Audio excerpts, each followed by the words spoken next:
Okay, so today we've got a story for you that's, well, it's a real legal puzzle. It's about a seafarer named Mario Ong and his employer, BW Shipping Philippines. And trust me, it's a journey through the justice system that ends with a twist that's going to make you question what it even means to win a case. Let's get right into it. And you know what? We're actually going to start at the end. I mean, just look at this. This is the final word from the highest court in the Philippines. After years of fighting, after winning his case not once, not twice, but 3 separate times, Mario Ong's complaint was just dismissed. Gone. So that's the big question, right? How on earth can that happen? It just seems to fly in the face of everything we think we know about how the courts work. To figure it out, we have to treat this whole thing like a legal mystery and really dig into the clues, starting from the very beginning. Let's just let that sink in for a second. A shocking reversal.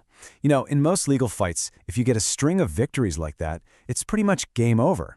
But in this case, 3 wins at 3 different levels of the justice system, well, in the end, they meant absolutely nothing.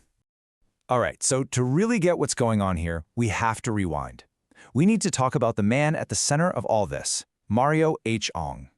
His story is so important because it gives us the human side of all these complex legal arguments.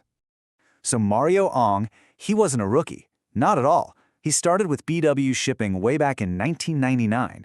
For 9 years, he kept getting rehired, he got promotions, he was building a real career. Then in March 2008, he signs on as a chief steward. He passes all his medicals, gets stamped fit for sea duty, but then, just a few months later, boom, he's medically repatriated, sent home, and that's where this whole legal battle really kicks off. So he gets sent home, and he files a disability claim. He argues his condition is permanent, it's total, and he can't work anymore. And for a very long time, it looked like the justice system was completely on his side. He started climbing his way up through the courts. First up, the labor arbiter. Yep, he won. The company, of course, they appeal to the National Labor Relations Commission, the NLRC, and the NLRC says, nope, the first decision stands. So the company appeals again, this time to the Court of Appeals. And what happens? The court sides with the Seafarer, again. 3 levels, 3 solid victories. You'd think it was an open and shut case, right? And we're not talking about a small amount of money here. Based on his union's agreement, he was awarded $90,000 for a permanent and total disability. I mean, that's life-changing money. That's supposed to be compensation for a career that got cut short. Now, you're probably wondering, what was the thinking behind these 3 wins? Well, it was actually pretty straightforward, almost common sense. Ong had been out of work for more than 240 days. In Philippine labor law, there's this long-standing idea that if you can't do your job for an extended period, usually 120 or 240 days, your disability is considered permanent. That simple idea was the bedrock for all 3 of his wins.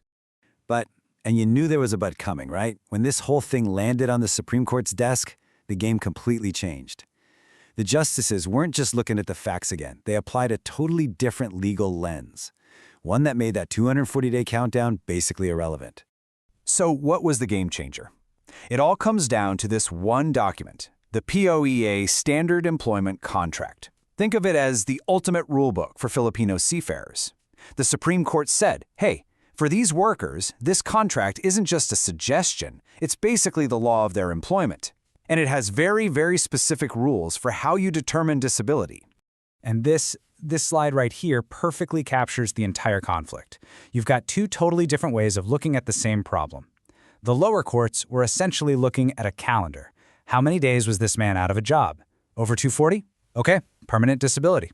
But the Supreme Court, they weren't looking at a calendar. They were looking at that contract. And they said what matters isn't the number of days, it's the official disability grade a doctor gives you.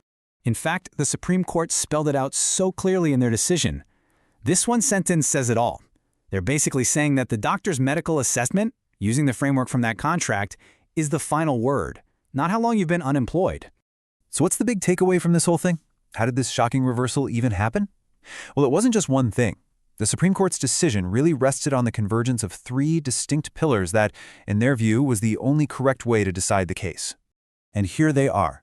First, you've got the law, which says that legally binding contracts, like the POEA-SEC, have to be followed. Second, you have the contract itself, which spells out a super clear process for grading a disability. And third, you have the medical findings, specifically the evaluation from the company's own doctor, which the court decided carried a ton of weight. At the end of the day, these objective factors, all rooted in that contract, completely overruled the more intuitive argument about Ong simply being unable to work. So the Supreme Court sided with the contract, and that sets a powerful precedent.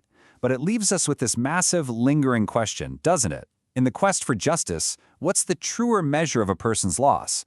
The cold, hard text written in a contract, or the actual lived reality of the person who signed it? It really makes you think.